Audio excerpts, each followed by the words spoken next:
Hello everyone, welcome to Neso school.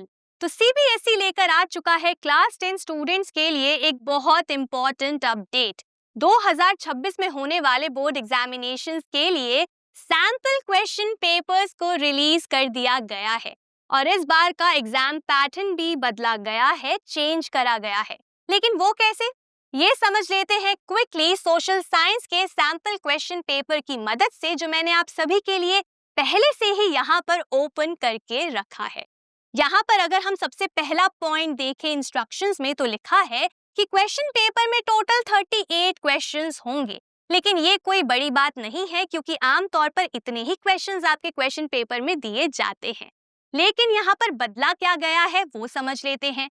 पहले आपके board examinations में आपके पेपर को मल्टीपल सेक्शंस में डिवाइड किया जाता था और आपके सोशल साइंस के चारों ही सब्जेक्ट्स मतलब history, geography, political science and economics से क्वेश्चंस मिक्स करके आपसे पूछे जाते थे। मतलब एक ही क्वेश्चन पेपर में चारों ही सब्जेक्ट्स के क्वेश्चंस मिक्स्ड होते थे। और ये जो सेक्शंस डिवाइडेड होते थे, ये क्वेश्चन की कैटेगरी के बेसिस पे होते थे। फॉर एग्जाम्पल, सेक्शन ए में सिर्फ एमसीक्यू बेस्ड क्वेश्चंस होते थे चारों ही सब्जेक्ट से। सेक्शन बी में very short answer type questions होते थे चारों ही सब्जेक्ट से। लेकिन इस बार के एग्जाम पैटर्न में इस बात को बदला गया है और इस बार आपके क्वेश्चन पेपर को 4 सेक्शंस में डिवाइड किया गया है। सेक्शन ए हिस्ट्री का, जिसमें आपसे सिर्फ हिस्ट्री के क्वेश्चंस पूछे जाएंगे। सेक्शन बी ज्योग्राफी, जिसमें आपसे ज्योग्राफी के क्वेश्चंस पूछे जाएंगे। उसके बाद सेक्शन सी पॉलिटिकल साइंस का और सेक्शन डी होगा आपके इकोनॉमिक्स का। तो इस बार आपके सेक्शंस को सब्जेक्ट्स के बेसिस पे डिवाइड कर दिया गया है और इसीलिए इस बार ये पैटर्न आप सभी के लिए बहुत ज्यादा आसान होने वाला है। इसके बाद आगे लिखा है कि हर एक सेक्शन के 20 मार्क्स होंगे, जो कि पहले से सिमिलर ही है। और हर एक सेक्शन में आपको MCQ based questions, very short answer type based questions, short answer type based questions, long answer type based questions and case based questions दिखाई देंगे। इस बार का ये जो क्वेश्चन पेपर है, इसमें हम कॉम्पिटेंसी बेस्ड क्वेश्चन ज्यादा देख सकते हैं। इसीलिए जरूरी ये है कि आप सभी के कॉन्सेप्ट्स अच्छे से क्लियर हो, ताकि आप इस एग्जाम में एक्सेल कर सकें। अब आगे बढ़ते हैं और देखते हैं बाकी के पॉइंट्स को। यहाँ जो भी पॉइंट्स दिए गए हैं वो पहले से सिमिलर ही हैं, उनमें कोई भी बदलाव नहीं किया गया है। आप चाहें तो वीडियो को पॉज करके इसका स्क्रीनशॉट भी ले सकते हैं। अब इसके बाद बात करते हैं हमारे सेक्शन ए की, जो है हिस्ट्री। हिस्ट्री में आप सभी जानते हैं हमारे टोटल 5 चैप्टर्स हैं सिलेबस में, करेक्ट। इस क्वेश्चन पेपर में अगर हम देखें तो सेक्शन ए की शुरुआत हो रही है एमसीक्यू बेस्ड क्वेश्चंस के साथ। और सबसे पहला क्वेश्चन जो यहाँ पर दिया गया है वो आपके हिस्ट्री के first chapter rise of nationalism in Europe से ही दिया गया है। उसके बाद सेकंड क्वेश्चन भी अगर हम यहाँ पर देखें तो ये एक इमेज बेस्ड क्वेश्चन दिया गया है। इमेज बेस्ड क्वेश्चंस बहुत ज्यादा कॉमन होते हैं हिस्ट्री के एग्जाम्स में, ये ज्यादातर आपसे पूछे जाते हैं। लेकिन इसमें परेशानी की कोई बात नहीं है, क्योंकि हम ऐसे इमेजेस को अच्छे से डिकोड करते हैं, समझते हैं अपने लेक्चर्स में। तो यहाँ पर अगर हम देखें तो हिस्ट्री में कई सारे एमसीक्यू बेस्ड क्वेश्चंस दिए गए हैं। टोटल अगर मैं बात करूँ तो 4 एमसीक्यू बेस्ड क्वेश्चंस यहाँ पर आपको दिखाई देंगे। इसके बाद अगर हम आगे देखें तो यहाँ पर very short answer based question भी दिया गया है एक। उसके बाद एक क्वेश्चन यहाँ पर शॉर्ट आंसर बेस्ड भी दिया गया है और यहाँ पर आपको ऑप्शंस भी दिखाई देंगे। मतलब कि आपके पास ये ऑप्शन है कि आप इसमें से या इसमें से किसी एक क्वेश्चन को अटेम्प्ट करें। तो ऑप्शंस भी आपको प्रोवाइड करे जाएंगे आपके एग्जाम्स में। आगे अगर हम देखें तो यहाँ पर है आपके long answer based questions and case based questions भी।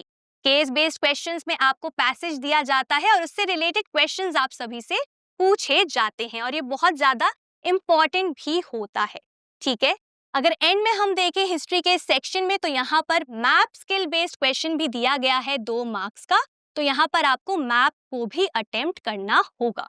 तो टोटल अगर हम देखें तो 9 क्वेश्चंस दिए गए हैं आपके सेक्शन ए में, मतलब कि हिस्ट्री के सेक्शन में।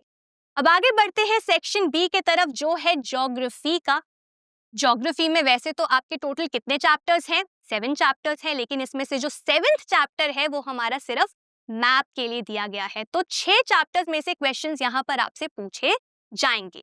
ज्योग्राफी की अगर हम बात करें तो इस सेक्शन की शुरुआत भी एमसीक्यू बेस्ड क्वेश्चंस के साथ ही हुई है। सबसे पहला क्वेश्चन जो है ये आपका फर्स्ट चैप्टर से ही दिया गया है, रिसोर्स एंड डेवलपमेंट। उसके बाद सेकंड क्वेश्चन भी सेम चैप्टर से ही यहाँ पे दिया गया है।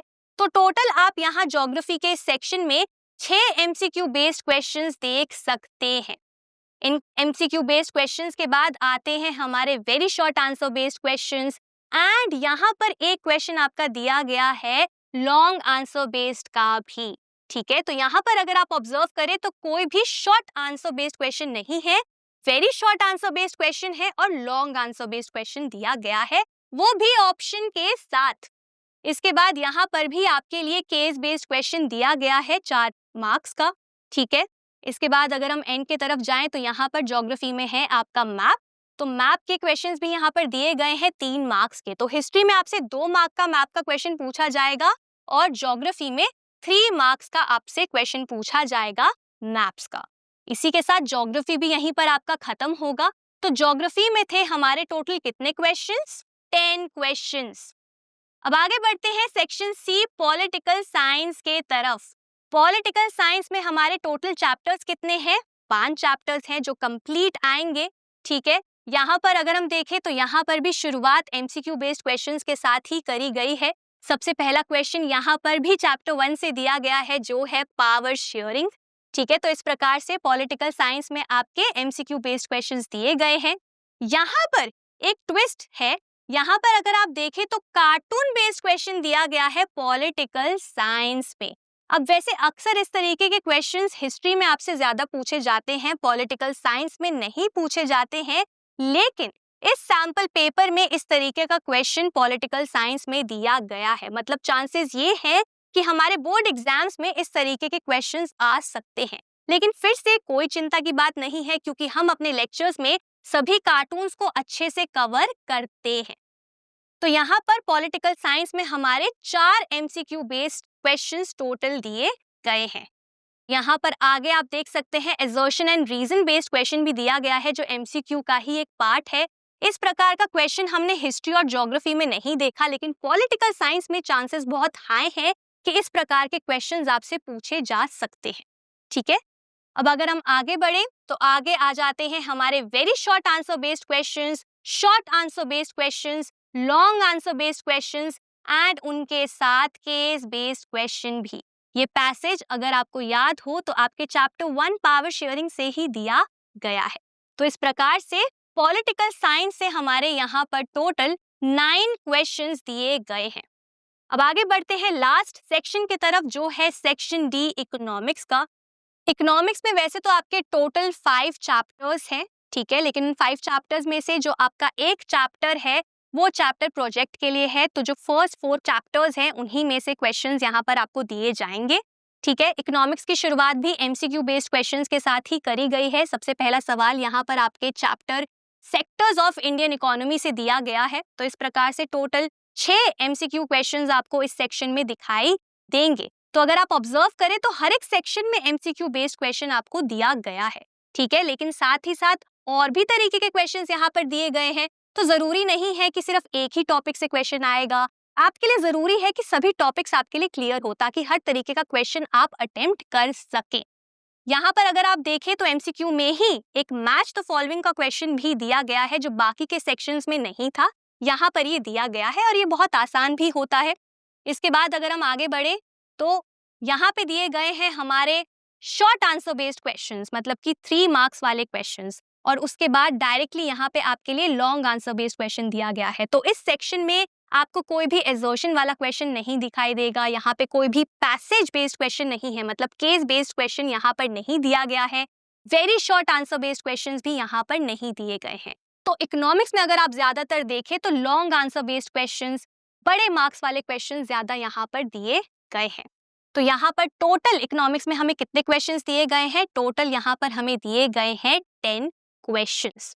आखिरी में अगर हम चले तो यहाँ लास्ट में इन चारों ही सेक्शंस के बाद यहाँ पे एक मैप दिया गया है आपके क्वेश्चन नंबर 9 और क्वेश्चन नंबर 19 के लिए, मतलब हिस्ट्री और ज्योग्राफी के मैप बेस्ड क्वेश्चन के लिए। ठीक है, तो यहाँ पर आप इसको अटेम्प्ट करेंगे। तो ये तो बात हो गई हमारे सोशल साइंस की सैंपल पेपर की। अगर हम इस सैंपल पेपर की बात करें तो ये पेपर ज्यादा मुश्किल नहीं है कि सॉल्व ही नहीं हो सकता, लेकिन ये बहुत ज्यादा आसान भी नहीं है, ये मॉडरेट लेवल का है। लेकिन अगर आपने हमारे लेक्चर्स को अच्छे से फॉलो किया है, पढ़ा है, तो ये पेपर आपके लिए मुश्किल नहीं होगा, बहुत आसान होगा, क्योंकि हमने सभी टॉपिक्स को अच्छे से कवर किया है, कार्टून्स को कवर किया है, इमेजेस को कवर किया है, तो ये बहुत आसान होगा आप सभी के लिए। ठीक है, तो वैसे ये क्या है, एक मॉडरेट लेवल का एग्जाम यहाँ पर आपके लिए दिया गया है। आई होप ये वीडियो आपके लिए बहुत ज़्यादा हेल्पफुल रही होगी और अब आपको समझ आ गया होगा कि कैसे क्वेश्चंस पूछे जा सकते हैं बोर्ड एग्जाम में आपसे, किस तरीके का पैटर्न इस बार फॉलो होगा बोर्ड एग्जामिनेशंस में क्लास 10th के लिए। तो इस अपडेट के लिए बस इतना ही। अब मैं मिलूंगी आपसे अगले वीडियो में। Thank you.